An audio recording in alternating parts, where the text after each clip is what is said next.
Sir, I have the honor to present to you 164 strong members of Philippine Air Force Officer Candidate Course Kahimdalian Class of 2025.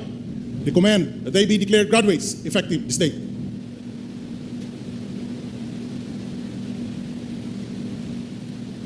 With the power vested in me as the Commander of Air Education and Training Command, I hereby declare 164 members of PAP OCC Class Kahimdalian graduates effective this date. Congratulations. Thank you, sir. Vested in me as the Commander of Naval Education and Training Command, I hereby declare the 148 members of Naval Officer Candidate Course Sagmaraya Class 44, Class 2025, graduates effective this date. Congratulations. Sir, I have the honor to present to you 326 strong members of the Philippine Army Officer Candidate Course, Bumanawag, Class 63-2025. Recommend that they be declared graduates effective this date.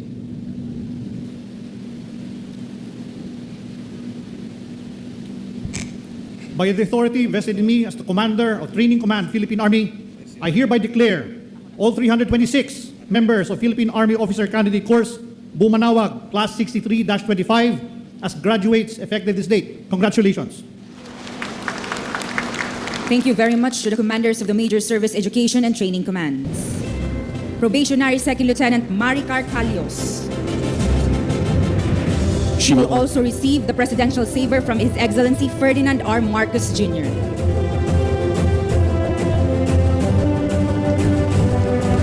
May we call on Probationary Second Lieutenant Maricar C. Calios to deliver her valedictory address.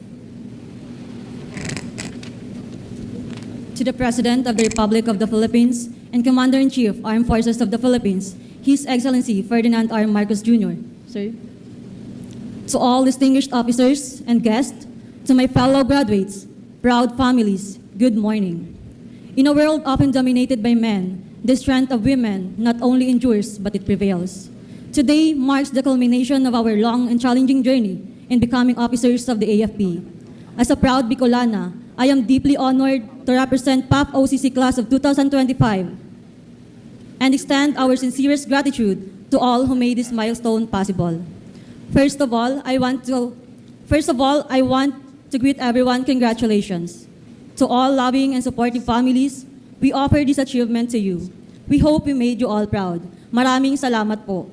Sa aking mga magulang, Mama Victoria and Papa Romeo, ang bunso nindo sundalo na. Sa bawat takbo ko sa training, kayo ang inisip kong naghihintay sa finish line. Kayo ang aking lakas at inspirasyon. To my siblings, Kuya Pael, Ate Ren, Kuya Boy, Kuya Nick, Kuya Jun, and Kuya Tel, and to my partner Alex, thank you for your unwavering support and faith in my dreams. To the PAFOX organic officers and personnel, headed by our Commandant, Colonel Louis L. Yander, Philippine Air Force General Staff Corps, sir, you taught us not just the art of war and the science of leadership, but also the values that define a true officer of the Philippine Air Force. To our class, Kahimdalian, kawal ng hipapawid na handang maglingkod sa bayan, the wings of resilience. We cried, we bled, we fought, and we survived, emerging stronger and more capable together. What we have built goes beyond friendship, and what we have become is worth every pain. Above all, to Almighty God, this graduation is testimony of God's goodness. We stood in the same gym last year in white polo shirt, and today we wear the uniform we once prayed for. Indeed, it was God all along. My fellow graduates, the challenges ahead will test our resilience, but let us remain steadfast to our core values: integrity, service above self, teamwork, excellence, and professionalism. Our rank is not a privilege, but a duty, a solemn oath to our country. We will be entrusted with resources and people. Let us lead so they may grow. Let every decision we make honor our uniform, protect our people, and uphold our Constitution. Once again, congratulations OCC Class of 2025. The skies, seas, and lands of our beloved nation is now waiting to our unyielding service. Maraming salamat po. Diyos mabalos. Thank you and congratulations, Probationary Second Lieutenant Maricar C. Calios. Probationary Ensign Lemuel D. Hubilia.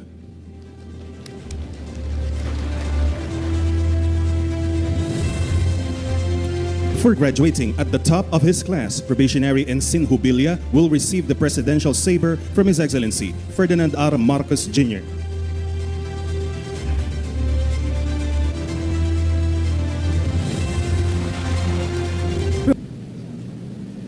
We are deeply honored to be joined today by the Commander-in-Chief, His Excellency, President Ferdinand Romualdez Marcos Jr.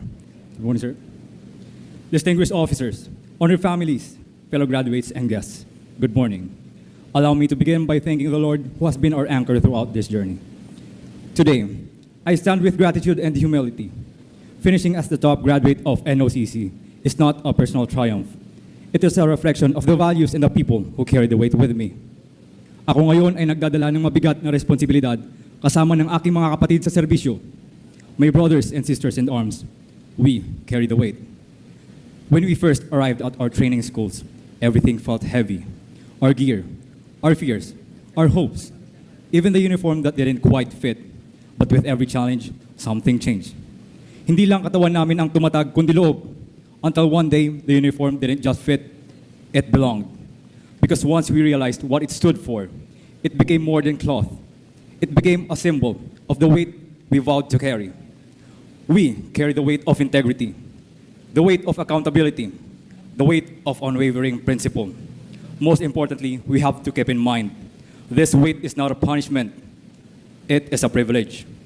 Because as we stood at attention under the heat of the sun, we learned that the heaviest load we will ever bear is the trust of the Filipino people. Today, as we stand before you, the graduates of the officer candidate schools of the AFP, we know the training is over, but the carrying continues. Our shoulders may be lighter now, but our responsibilities have never been heavier. On behalf of all probationary officers, we thank everyone who supported our journey. Ipadaman natin ang ating pasasalamat sa ating mga magulang. Ang aming tagumpay ay inyong tagumpay. Sa aking mga magulang, Mami, Daddy, kayo ang aking ilaw at gabay sa bawat hakbang ng buhay. To my best friend, Jillian. And Precious May D. Medrano. For graduating at the top of her class, Probationary Second Lieutenant Medrano shall also receive the Presidential Saber from His Excellency Ferdinand R. Marcos Jr.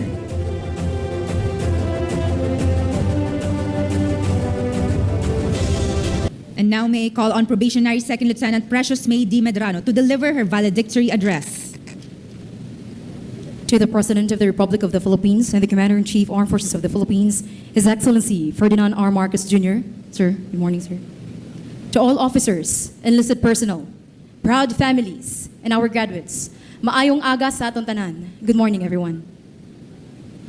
Standing here as top graduate of the Officer Candidate Course, Bumanawag, Class 63 of 2025 of the Philippine Army is not just an honor. It is a humbling reminder of how far service, dedication, and especially faith can take a person. My story began when I first decided to serve for a purpose. Before I wear this uniform, I served as a provincial president of the Youth for Peace Movement, Talbos, Tananlihok, Batanon, ug Sundalo, and served in isolated, disadvantaged, and conflict-affected areas in Cotabato Province. In 2018, I became a CAFGU Active Auxiliary with the 10th Infantry Agla Division. Allow me to take this opportunity to acknowledge our CAFGU personals on our field. Later in 2021, I was enlisted in the Army and the Candidate Sortie Course Masina class of 2021 and served as a Civil Military Operations NCO of the 72nd Infantry Gabay Battalion and later the Community Relations NCO of the 10th Division Public Affairs Office. As I stand here as an officer candidate and soon to be officer of the Philippine Army, I carry with me the experiences, lessons, and cherished people I've met throughout this journey. I share this accomplishment with my mentors, my commanders, in the 72nd Infantry Gabay Battalion and the 10th Division Public Affairs Office and the whole Agla Division. Ma'am and sir, maraming salamat po. To my comrades, mga bok, maraming salamat. I've always felt the support of Bumanawag mula day one. With all the challenges we've faced, hanggang sa ating pagtatapos, pinakita natin ang ating lakas at pagkakaisa. To my squad, 1-2, mga squad. Kung hindi nyo po maitatanong, 3 po kami sa squad ang nakapasok sa top 10. To my roomies, 2nd Lieutenant Katembong and 2nd Lieutenant Ruiz, to the Delta Company and the whole Philippine Army Officer Candidate School, led by our Commandant, Colonel Harold M. Cabunok, sir. Thank you, sirs and ma'am. mahal ko kayo. To my family, my mother, a registered agriculturist, Joy Daquilos Medrano. Mang, you raised me as a single mom and stood as my father since I was 3. This achievement is for you. To my sister, second class Sheena May Medrano of the Philippine National Police Academy, Bingka, you are my motivation for surviving this officer's training course. And above all, to my Lord and Savior, my strength and the owner of this glory, Lord, no words can explain how blessed I am with the grace you have given me. You are my only refuge and strength. You gave me the courage and restored my purpose. A purpose to lead with compassion, to serve with integrity, and to fulfill my duty. To my fellow officer candidates, remember that leadership is not about the rank or the position. It is about inspiring others. Let us serve, build bridges, and lead with heart, courage, and the most especially, faith. Maraming salamat sa lahat na bumubuo ng aming paglalakbay. Mabuhay ang Philippine Army. Mabuhay ang sandatahang lakas ng Pilipinas. And may God bless us all as we continue to serve para sa bayan, para sa kapayapaan. Thank you and congratulations, Probationary Second Lieutenant Precious May D. Medrano. Please take your seats. The AFP Chief of Staff, General Romeo Bronner, the major service commanders here present, officers, enlisted personnel, and civilian employees of the Armed Forces of the Philippines, the graduating cadets of the Major Services Officer Candidate Course Class 2025. Also, very important to the success of this day, the proud parents and loved ones of our graduates to the Officer Candidate Course, fellow workers in government, distinguished guests, ladies and gentlemen, good morning. Congratulations to the graduates of the Philippine Army Class Bumanawag, the Philippine Navy Class Sagmaraya, and the Philippine Air Force Class Kahimdalian on this very well-deserved achievement. Today marks a new chapter in your lives as officers of the Armed Forces of the Philippines. After months of training, discipline, and sacrifice, you now assume the responsibility of defending our country and serving our people. Before anything else, let us thank those who have made this day possible. Your families who stood by you through your toughest days, your instructors and mentors who guided you with patience and with purpose. Without them, this day would not have come. To the awardees, congratulations. Your achievements will inspire others to aim ever higher. Remember that success in the AFP is measured not by medals alone, but by how well you serve your fellow citizens. Alam kong mabigat ang panahon ngayon. The world is changing fast. These changes can create new risks for our country. As such, we must continue to defend our rights in the West Philippine Sea, where our fishermen and our soldiers stand their ground amidst growing challenges. We will stay vigilant against any attempt to weaken our sovereignty or test our resolve. This is why your training will matter even more. You are now part of a new generation of soldiers who must think fast, act smart, work closely with others, whether within our ranks or with partners abroad.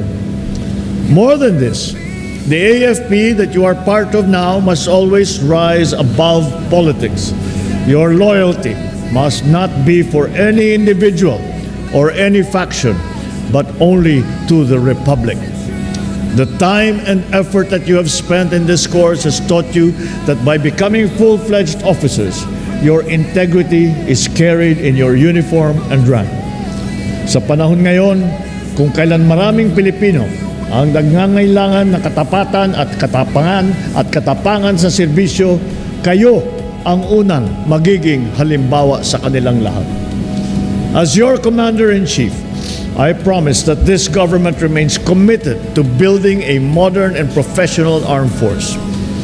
We continue to invest in radar systems, ships, aircraft, facilities that will strengthen our deterrence and improve disaster response. We also deepen our partnerships with other countries such as Japan, the United States, Australia, as well as other allies to better protect our shared peace and our stability. Ladies and gentlemen, graduates, wherever you may be assigned, on land, at sea, in the air, remember that your mission will go beyond completing missions. Ultimately, it will be about maintaining peace and building a nation.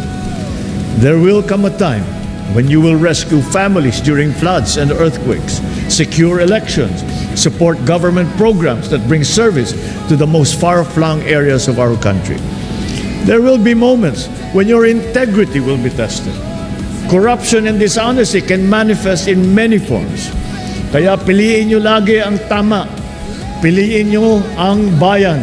Piliin ninyo ang katapatan at ang kapayapaan.